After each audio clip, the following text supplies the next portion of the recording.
இவ்வளவு பாடுகளை அனுபவிக்கிறேனே, இந்த பாடுகளுக்கு ஒரு முடிவே இல்லையா என்று அங்கலாய்க்கும் ஆத்துமாவே, இன்று கர்த்தர் உங்களுக்கு சொல்லுவது 1 பேதுரு 5:10. கொஞ்ச காலம் பாடனுபவிக்கிற உங்களை சீர்படுத்தி, ஸ்திரப்படுத்தி, பலப்படுத்தி நிலை நிறுத்துவாராக. சாத்தான் யோபுவை சோதிக்க நினைத்தான், கர்த்தரும் அனுமதித்தார். அவர் செய்த தவறுதான் என்ன? அதற்கு ஏன் இவ்வளவு பெரிய தண்டனை? அதையும் அவர் புலம்பி புலம்பி தீர்த்தாரே. அவரிடம் இருந்த பழுதுதான் என்ன? ஒன்றே ஒன்றுதான். அவருக்கு தேவையற்ற பயம் இருந்தது. நான் பயந்தது எனக்கு நேரிட்டது என்று சொன்னார். பயம் வர காரணம் விசுவாச குறைச்சல் தானே.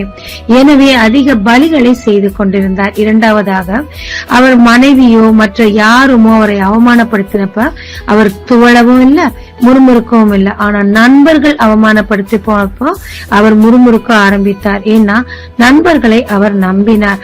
கர்த்தர் நண்பர்கள் யார் என்று அவருக்கு காட்டத்தக்கதாக இன்னும் அநேக சிறு சிறு விஷயங்கள் அவர் நீதிமானாய் இருந்தும் இருந்தபடியினால் அவை எல்லாவற்றையும் சரி செய்ய வேண்டும், சீர்படுத்த வேண்டும் என்று தேவன் இந்த சோதனை அவர் வாழ்க்கையில் அனுமதித்தார்.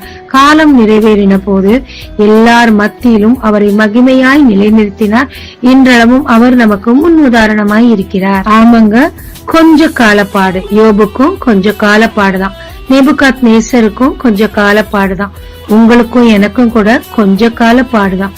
அது கூட தேவன் நம்மை அதிகமாய் நேசிப்பதினால் பழுதற்றவர்களாய் பரலோக ராஜ்யத்திற்கு நாம் போகத்தக்கதாக தேவன் நம்மை சீர்படுத்தி, ஸ்திரப்படுத்தி, பலப்படுத்தி அவருக்குள்ளாக நிலை நிறுத்தத்தக்கதாக இந்த பாடுகளை நமக்கு அனுமதிக்கிறாருங்க.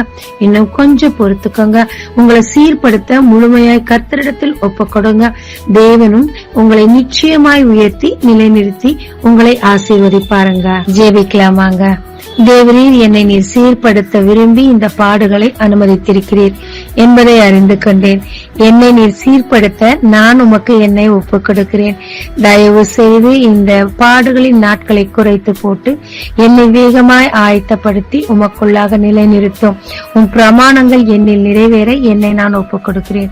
இயேசு மூலம் பிதாவே, ஆமென். இயேசு கிறிஸ்துவின் நாமத்தில் இந்த நாளில் உங்களை ஆசீர்வதிக்கும் ஜீசஸ் விஷன்.